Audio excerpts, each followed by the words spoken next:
All right, we ready? Sit. Fuck yeah, let's go. Let's go. Let's go. Yo, you guys ready for this? Rhetorical question, there's no fucking way. There's no way, I promise you. One small step for Bitcoin, one giant leap for mankind, I promise. I promise.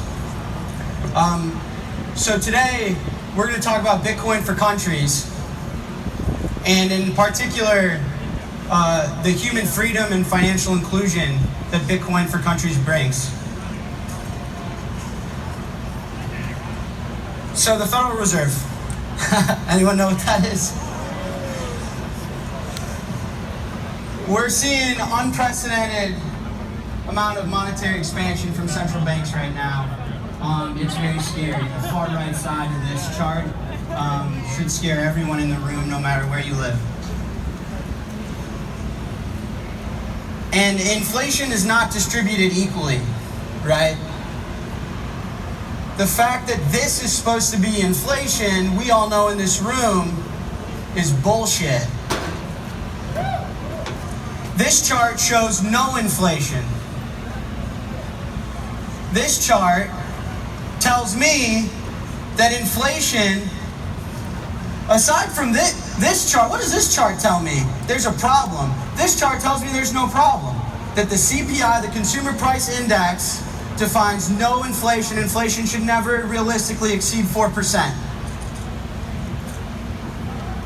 However, things that we all enjoy in life, that we strive for, that we want to obtain, that we work hard for, that we sacrifice and save so that our kids can go to, like a college tuition. Then explain this. What's this? University tuition is averaging about 8% year-over-year inflation. That's, I don't know, mathematician, that's bigger than 4, right? What about this? I was born and raised in Chicago. I want to have a family someday. And I want that family to have a house that I own. It's my property. Well, after COVID and the stimulus shock, Chicago real estate is at 9.2% inflation year over year. So unless I'm getting a 10% raise every single year, I got no fucking chance of owning a house. But there's no inflation.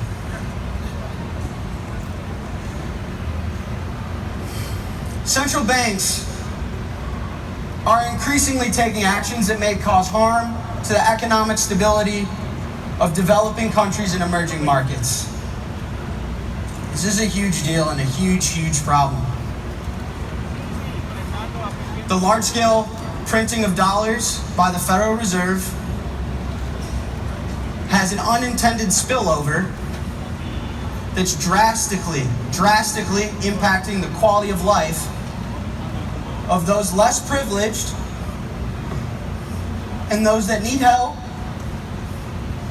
in developing and emerging markets. And we're facing unprecedented times. Check all the data you want that we haven't seen for a century.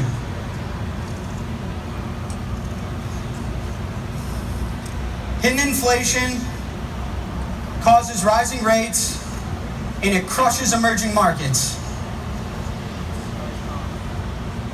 The kid I went to high school with is going to lean over a bar in Manhattan and drink a $35 old fashioned and tell me Bitcoin doesn't matter? Privileged fucking asshole.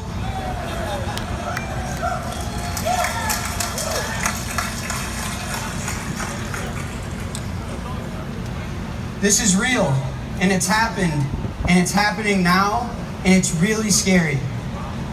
For those of you that aren't from the US, aren't from Europe, aren't from the UK, live in a developed world, you're tremendously scared. The effects from major country policies will hit emerging countries economically and financially, both. And it's a huge, huge problem. It's a huge problem.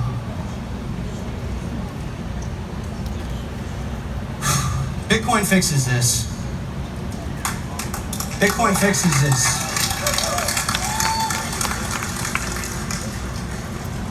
We now have an asset class that has a fixed supply. and the issuance of that is known. It was known when the asset was issued first. The monetary policy is set and protected by a distributed network. There's no central point of failure in this asset. It's open, it's global, it's permissionless. It works the same in a country that's in the developed world as it does in New York City. This network carries no bias. It improves things like remittance, because a lot of the GDP of this developed world is sending money back home. It lowers transaction costs and ultimately improves transaction scalability and financial inclusivity. And so I founded this company called Strike. You may know it, you may not. But the whole thesis behind the company is to take advantage that Bitcoin fixes this. We want to make cross-border payments free. I didn't launch in Europe yet. I want to make cross-border payments free to solve the remittance problem and the financial inclusivity problem and the absolute mess that the Federal Reserve is causing to those that need it most.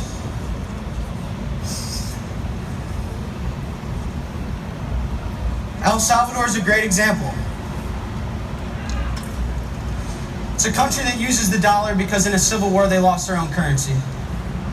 It's a country where over 20% of the GDP is inbound remittance. It's how capital is influxed into the economy. However, of that GDP, fees can be upwards to 50%. And the true crime is that there's over 2 million Salvadorians that live in the United States. And people are leaving because of the economic instability and the lack of economic support. The lack of economic opportunity.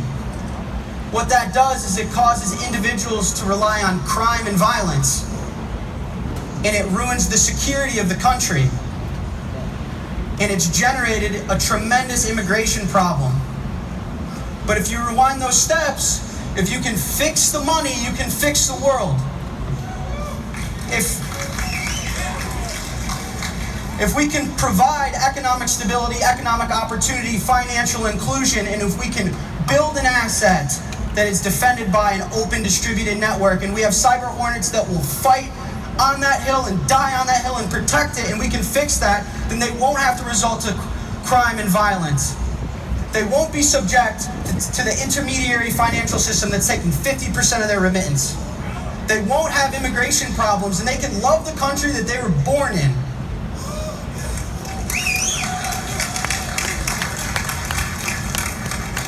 And I remember we built the first MVP, and my CBO, who's the most successful guy, he's so smart, it's like, all right, let's launch in Europe. And I was like, you're out of your mind, man.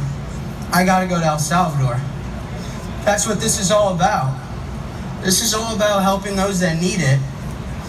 I'll beat TransferWise later.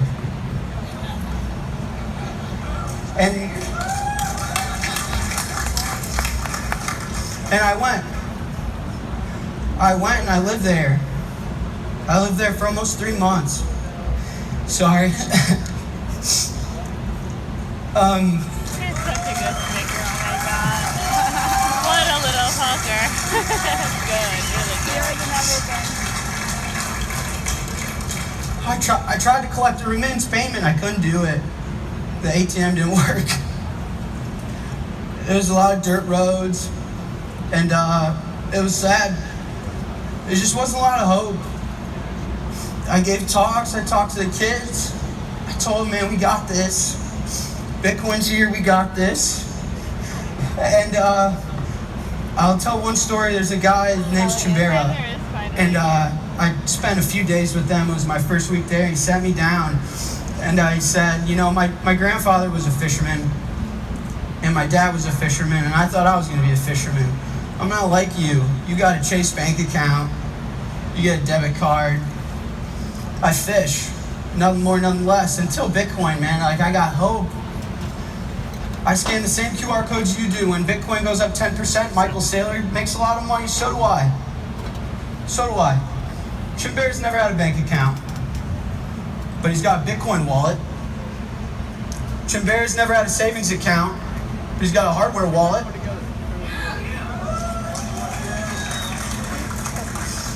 Chabert saw that this is financial inclusion, that this is a network and a monetary system that doesn't hold any bias, and there's no intermediary that can tell him that he's not allowed. And we did something amazing here. And we were onboarding 20,000 Salvadorans a day, and most of them didn't have bank accounts.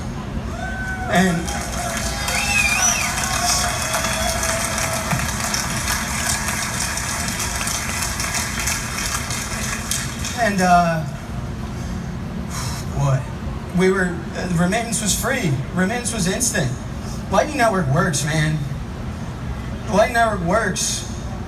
And in real time, we were improving the GDP of the country. And so then I got a message on behalf of the president of the country. And he wanted to talk. And I called my dad. It's gonna piss my pants. But we talked. This guy's name is Yusuf. And we talked about life. We talked about anime. Talked about how to provide a high quality of life to everyone in the world, about financial inclusivity, about human freedoms and where we lost them and how we can reinstill them. We talked about the world we want to live in and the fact that we build the tools that shape the world that we end up living in. And I met more of the government, and I became friends with the security guards. It's a big rifle.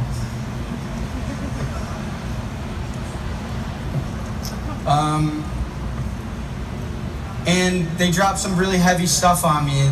Over 70% of the active population in El Salvador doesn't have a bank account, or not in the financial system. They had a huge problem of financial inclusivity and providing their citizens with basic human freedom. And so they asked me to help write a bill, and that they viewed Bitcoin as a world-class currency, and that we needed to put together a Bitcoin plan to help these people and give them hope, and give them a quality of life, and that you can live where you're born and you don't have to leave, and when you send money home, they're not going to take fucking half of it.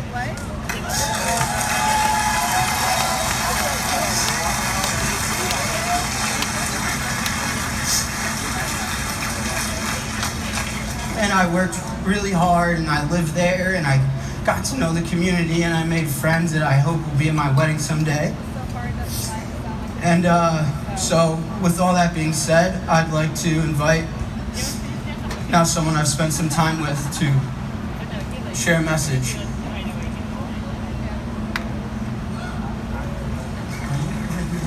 I'm president of El Salvador. Great ideas are beautiful and have great power. But like most beautiful things, they can also be more fragile than we think. When I was a kid, we thought about the future and we were delighted by its possibilities. We couldn't wait for it to happen and be part of its creation. But now, ask almost anyone what they think about the future and they will say something along the lines of nuclear war, climate catastrophe, hunger, pestilence, the death of life. We didn't take care of the beautiful idea that we create our own future, that we as humanity can do almost anything that we imagine. Our ingenuity, what separates us from other species. In El Salvador, we are trying to rescue this idea and start the design of a country for the future, using the best ingredients that makes us who we are, while using sensibility to find the best examples of ideas from history and around the world. I believe Bitcoin could be one of these ideas.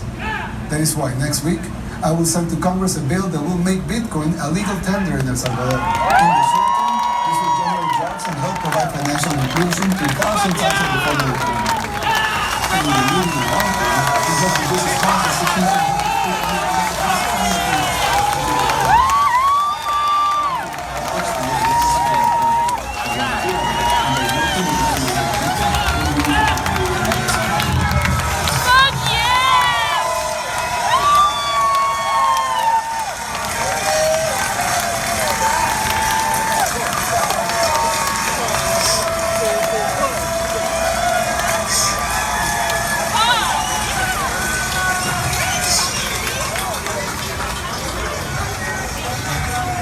Got me a gift.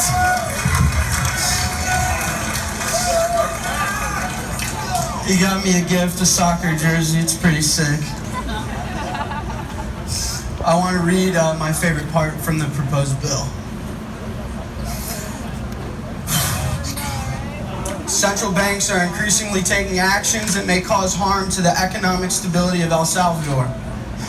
That in order to mitigate the negative impact from central banks, it becomes necessary to authorize the circulation of a digital currency with a supply that cannot be controlled by any central bank and is only altered in accordance with the objective and comfortable criteria.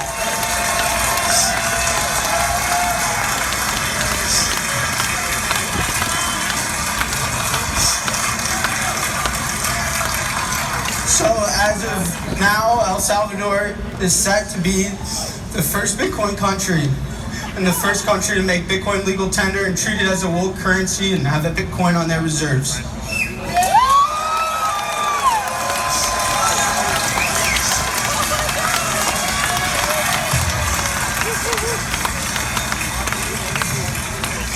Strike is going to be opening an innovation headquarters in El Salvador. Blockstream is involved, which we'll learn about later. And a lot of companies in the space are going to come because a country that supports and fosters innovation is a company that this community is going to stand behind. I can build any feature I want, and the government wants innovation. They want us to improve Bitcoin, and I don't have to go get a fucking bit license.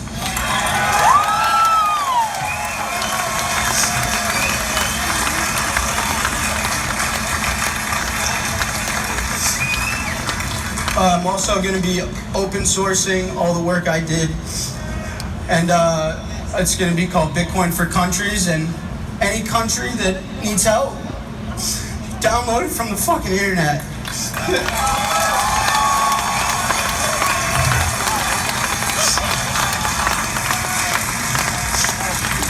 And you can contact me. I don't know what camera's filming me, but you call me if you need help. I'm not launching in Europe, I'll be there. We die on this hill, I will fucking die on this fucking hill.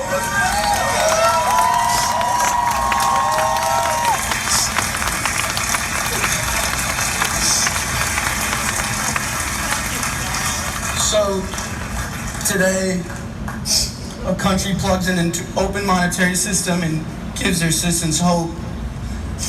Today, country trusts Bitcoin as a currency with a supply that cannot be altered by a central bank. Today, humanity takes a tremendous leap forward in reinstilling human freedom and financial inclusivity. And today, I hope we all can celebrate the resilience and strength of humanity and the direction that we're bending humanity towards. Today's a really special day. Oh, I'm sorry.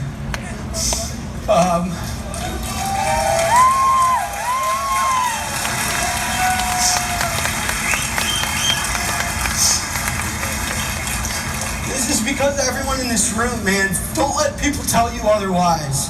That you're mean on the internet, that you made a meme that offended somebody.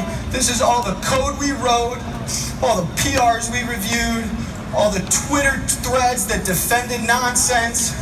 I didn't see Dogecoin in this presentation 1 fucking inch. This is this community. They can come after me, they can come after any individual, I'll die on this hill, but they can't stop this idea, and all the individuals, everyone in this room is gonna fight for what's right. And this is why we're all here. It's so important, and I hope you all can get out the shower and look yourself in the mirror and say, you're improving humanity, and don't you dare let anyone tell you otherwise. There's people out there that need help, and today they got help, and this is a tremendous day for humanity. It's a tremendous fucking day, and everyone in this room should be proud.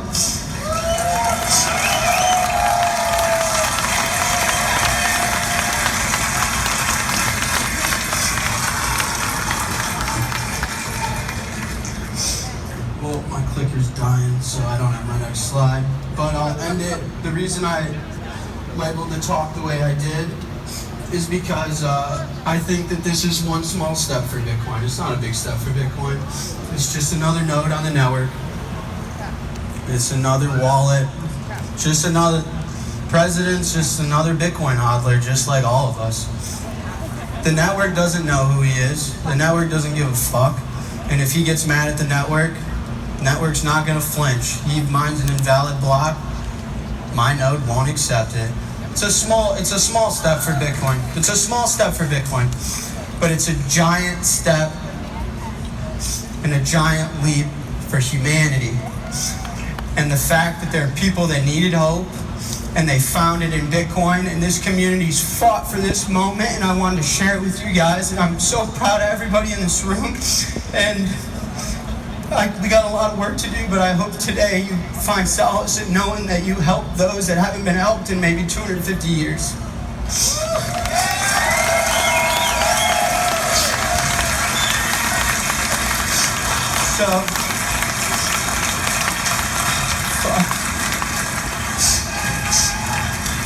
So I'm done. The clicker's done. I'm way over time, but I fucking love you guys, man. I'm so proud of everybody in this room. And